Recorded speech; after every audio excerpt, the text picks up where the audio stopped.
O conhecimento transcendente, que é uma outra virtude, significa o conhecimento da verdade, que está além dos conhecimentos comuns, da dualidade sujeito-objeto e até das experiências temporárias, de bem-aventurança, clareza e estabilidade. Além disso, não há nada a ser conhecido, não há meta alguma. As 5 primeiras das 6 perfeições funcionam em um contexto da relação sujeito-objeto. No caso da generosidade, por exemplo, falamos do sujeito, a pessoa que dá, e o objeto, a pessoa a quem algo é dado.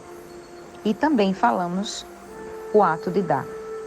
O sujeito, o objeto e a ação que se passa entre eles são chamados de 3 esferas.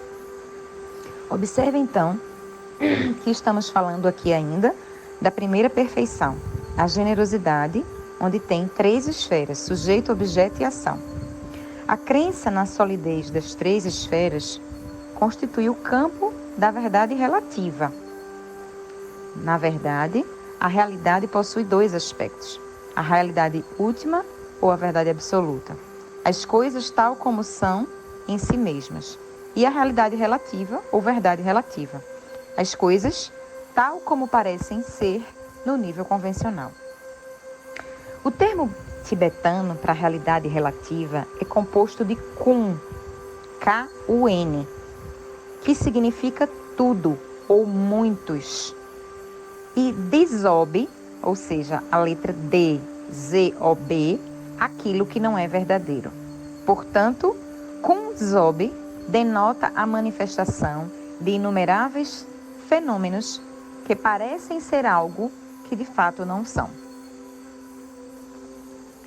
Tudo isso aqui, gente, é só para explicar que por trás de um ato de generosidade, por trás de uma das primeiras perfeições, está ali contido no ato, no sujeito, no objeto, a verdade relativa e a verdade absoluta. Pode haver as 2 verdades contidas em um único fenômeno, tá? É um pouquinho mais complicado, mas assim, não se prendam muito a isso não. Seguindo a leitura, ele diz assim: como crianças, correndo atrás de um arco-íris, tratamos as manifestações oníricas, ou seja, os sonhos, das aparências como se elas fossem substanciais e palpáveis. Ou seja, o que ele quer dizer aqui?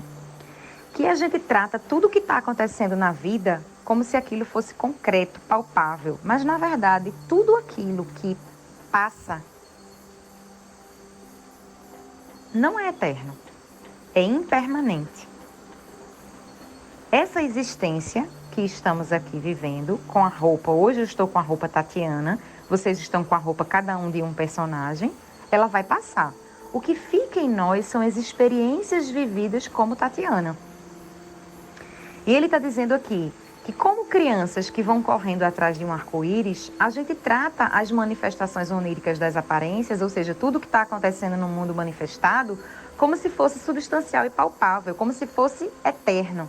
Entretanto, nada nessas aparências é permanente. Uma montanha não é permanente. Ela pode ser levada pela água, aplainada por máquinas ou até destruídas por explosões. Ela não é singular. Ela é composta de terra, rocha e cascalho. Ela não é livre. Ela é afetada todo o tempo.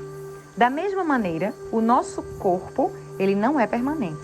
Ele muda constantemente e algum dia ele não existirá mais. Ele não é singular, mas ele é composto de ossos, nervos, músculos, sangue e carne. E nem é livre. As influências externas podem afetar o nosso corpo o tempo todo. Examinando os pensamentos dessa mesma maneira, como a gente está examinando aqui a montanha, o corpo e as verdades das aparências, concluiremos que eles também não são permanentes, nem são singulares e nem são livres. De fato, isso se aplica a todas as coisas da nossa realidade comum. Aqui estamos falando da impermanência. Então, as aparências fenomênicas, elas são ilusórias. E a gente, perdido no labirinto da nossa experiência, Devido ao hábito e treinamento, a maioria de nós acredita que eles são verdadeiros. Da mesma forma que acreditamos que os acontecimentos em um sonho são verdadeiros quando estamos vivendo o sonho. Em nosso envolvimento total com a realidade comum, investimos as coisas de uma verdade e permanência que elas não possuem. Quando o fazemos, as circunstâncias tornam-se mais complexas e o sofrimento fica muito, muito mais profundo.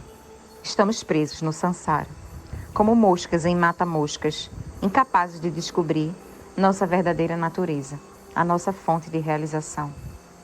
Consideramos as aparências como sendo verdadeiras, porque no contexto da nossa experiência, que é como um sonho, elas assim o parecem.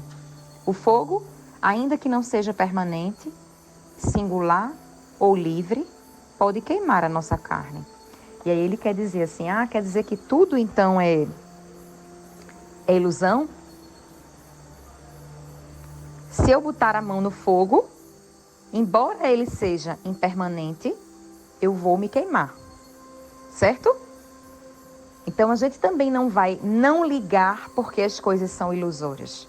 Mas a gente não precisa dar a força e a importância exagerada para aquilo que passa. É isso que ele quer dizer. Vou continuar aqui. Consideramos as aparências como sendo verdadeiras, porque no contexto da experiência que a gente vive, que é como um sonho, elas assim parecem. Elas parecem serem verdadeiras. O fogo, ainda que não seja permanente, singular ou livre, ele pode queimar a nossa carne. Então, neste sentido, a nossa experiência relativa, ela é verdadeira. Ao mesmo tempo, a natureza última da experiência permanece imutável e absolutamente pura, ou seja, vacuidade, tal como a experiência do sonho da noite é vacuidade. No sonho da noite, as coisas parecem acontecer quando estamos lá, mas quando a gente acorda, a gente percebe que nada verdadeiramente aconteceu. Essa é a verdadeira natureza de todo o sansara. Quando a gente supera a suposição de que os fenômenos são permanentes, singulares e livres de influência externa, nossa delusão se desgasta e a essência da experiência, a sabedoria pura, aí sim ela resplandece.